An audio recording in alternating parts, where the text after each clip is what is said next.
തോപ്പിൽ ഭാസി പുരസ്കാരം 24 chief editor R Sreekandan നായർക്ക്. ദൃശ്യമാധ്യമ രംഗത്തെ സമഗ്ര സംഭാവന മുൻനിർത്തിയാണ് പുരസ്കാരം. 33,333 രൂപയും ശില്പവും പ്രശസ്തി പത്രവും ഉൾപ്പെടുന്നതാണ് പുരസ്കാരം. ഈ മാസം 16-ന് തോപ്പിൽ ഭാസി അനുസ്മരണ ചടങ്ങിൽ പുരസ്കാരം സമ്മാനിക്കും. പന്ന്യൻ രവീന്ദ്രൻ, കെ പ്രഭാകരൻ, ഡോക്ടർ വള്ളിക്കാവ് മോഹൻദാസ് എന്നിവരടങ്ങിയ ജഡ്ജിംഗ് കമ്മിറ്റിയാണ് പുരസ്കാരം നിശ്ചയിച്ചത്. വാർത്തകൾ ജനങ്ങളിലെത്തിക്കാൻ സ്വീകരിക്കുന്ന പല മാർഗങ്ങളുണ്ട്.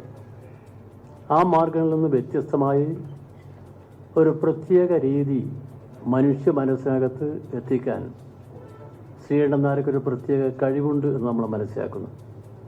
അതുകൊണ്ട് അദ്ദേഹത്തിൻ്റെ ആ കഴിവിനെ ഏറ്റവും പ്രധാനമായി നമ്മൾ കണക്കിലെടുത്തുകൊണ്ട് ഈ വർഷത്തെ ദൃശ്യ മാധ്യമ അവാർഡ് ശ്രീകണ്ഠൻ നായർക്ക് നൽകുവാൻ ഞങ്ങൾ തീരുമാനിച്ചിരിക്കുന്ന വിവരം സന്തോഷത്തോടെ അറിയിക്കുന്നു.